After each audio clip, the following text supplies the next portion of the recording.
অয়নের বাড়ি থেকে ইডির তল্লাশিতে উদ্ধার হয়েছে বিপুল পরিমাণ ওএমআর শিট। এমনকি ইডির সিজার লিস্টে উল্লেখ রয়েছে অয়নের বাড়ি থেকে 2012 এবং 2014 ওএমআর এর পাশাপাশি উদ্ধার হয়েছে পুরো নিয়োগের ওএমআর এবং সেগুলো বেশ কিছু ক্ষেত্রে বিকৃতও করা হয়েছে। তথ্য সামনে এসেছে 60টি পুরসভায় 5,000 বেআইনি নিয়োগ হয়েছিল অয়নশীলের মাধ্যমেই এবং এই দুর্নীতির রমরমা চলছে গত 7-8 বছর ধরে। অয়নের সঙ্গে এই দুর্নীতির যোগসাজশে ছিলেন তৃণমূল যুবনেতা কুন্তল ঘোষ, পার্থ চট্টোপাধ্যায়ও।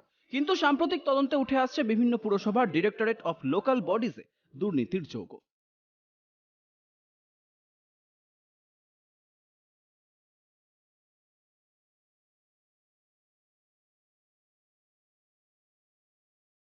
কিন্তু সামান্য একজন প্রমোটার হয়েও কিভাবে পুরো নিয়োগ দুর্নীতিতে প্রবেশ করলো অয়নশীল? জানা গিয়েছে দুর্নীতিতে ঢুকতে অয়নের মাধ্যম ছিল তার সংস্থা এবিএস ইনফোজোন প্রাইভেট লিমিটেড। ইডির সিজার লিস্টে দাবি এবিএস ইনফোজোনের ডিরেক্টর পদে ছিলেন অয়ন। গুগল সার্চেও পরিষ্কার এবিএস ইনফোজোনের ডিরেক্টর পদে অয়ন ও তাঁর স্ত্রী কাকলি। কিন্তু কি ধরনের কোম্পানি এই এবিএস ইনফোজোন প্রাইভেট লিমিটেড? গুগল সার্চেও দেখা যাচ্ছে এভিএস ইনফোজোনের অ্যাক্টিভিটি ডেটা প্রসেসিং। এতে সমস্ত ধরনের ডেটা প্রক্রিয়াকরণ বা ট্যাবুলেশন অন্তর্ভুক্ত রয়েছে। কম্পিউটার ও সম্পর্কিত ক্রিয়াকলাপগুলির অধীনে আসে।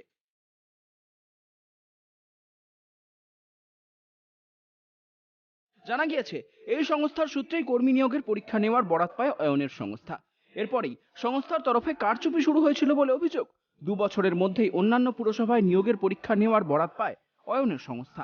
পানিহাটি পুরসভায় 2017 সালে অয়নের সংস্থা নিয়োগের পরীক্ষার দায়িত্ব পায়। সূত্রের খবর, সেবার উত্তীর্ণদের তালিকার অনুমোদনই দেওয়া হয়নি। অনুমোদন দেয়নি পুর ও নগর উন্নয়ন দপ্তরের ডিরেক্টরেট অফ লোকাল বডিজ শাখা। হয়েছিল এবং তাতে এখানে এই ধরনের এজেন্সি আরো কয়েকজন আছে।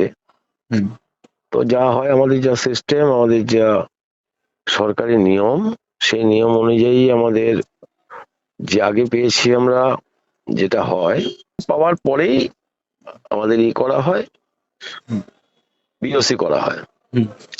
এই বিওসি করার পরে আমাদের সিদ্ধান্ত নেওয়া হয় যে আমাদেরকে এটা আউটসোর্সিং করতে হবে।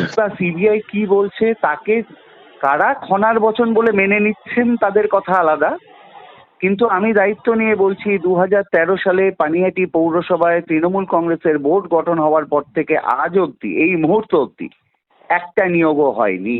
সেটা ডিএলবি থ্রুতে একটা নিয়োগও হয়নি। প্রসঙ্গত, যে কোনো পুরসভায় নিয়োগের পরীক্ষার বরাত দেওয়ার একমাত্র অনুমতি দিতে পারে ডিরেক্টরেট অফ লোকাল বডিজ। এরপরেও 2 বছর পর অয়নের সংস্থা উত্তর 24 পরগনার অন্য পুরসভায় চাকরির পরীক্ষার বরাত পায়। সূত্রের খবর, 2017 ও 19 সালে বরানগর পুরসভাতেও নিয়োগের পরীক্ষা অয়নের সংস্থাই পায়। কিন্তু বারবার অয়নের সংস্থাকে টেন্ডার দেওয়া সত্ত্বেও পরে সেই পরীক্ষা বাতিল করে দেওয়া হতো, এমনটাই সূত্রের খবর।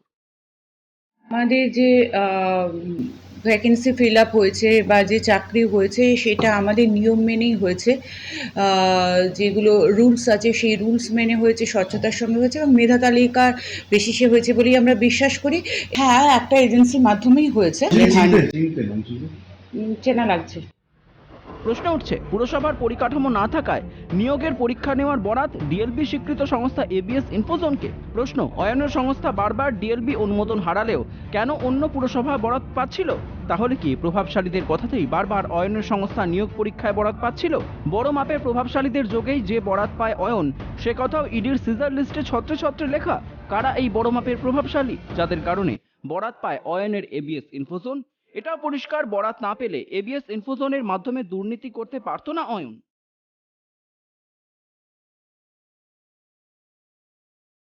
পানিহাটি পুরসভার দুর্নীতির প্রতিবাদে মিছিল করে পুরসভার গেটের সামনে বিক্ষোভ পানিহাটি বামফ্রন্টের। বুধবার বিকেলে বাম ছাত্র, যুব সহ বাম কর্মী সমর্থকরা দক্ষিণ দমদম পুরসভার সামনে বিক্ষোভ দেখায়। প্রসঙ্গত, রাজ্যের সমস্ত পুরসভাগুলির দায়িত্ব পুর এবং নগর উন্নয়ন দপ্তরের, যার মন্ত্রী ফিরহাদ হাকিম। অয়নের বাড়ি থেকে কলকাতা পুরসভা এবং অন্যান্য পুরসভার নিয়োগ নথি উদ্ধার হওয়ার পর তিনি সাংবাদিকদের সামনে দাবি করেছিলেন, দুর্নীতির তদন্ত হওয়ার আগে কিছু বলা সম্ভব নয়। নিয়োগের জন্য অয়ন এজেন্সি খুলেছিল কিনা তা ইডি বলতে পারবে।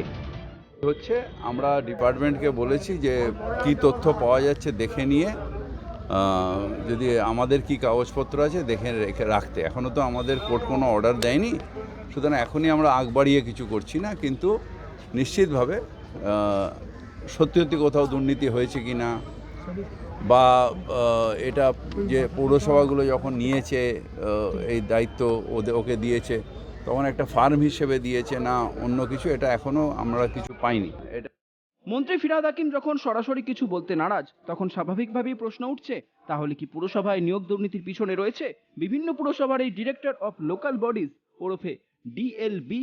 মন্ত্রী এই বিষয়ে কিছুই জানতেন না, নাকি সব জেনে দুর্নীতিকে প্রশ্রয় দিয়ে চুপ করে বসেছিল রাজ্য প্রশাসন? পরিষ্কার হবে ইডির আগামী তদন্তেই। Bureau report, Calcutta news.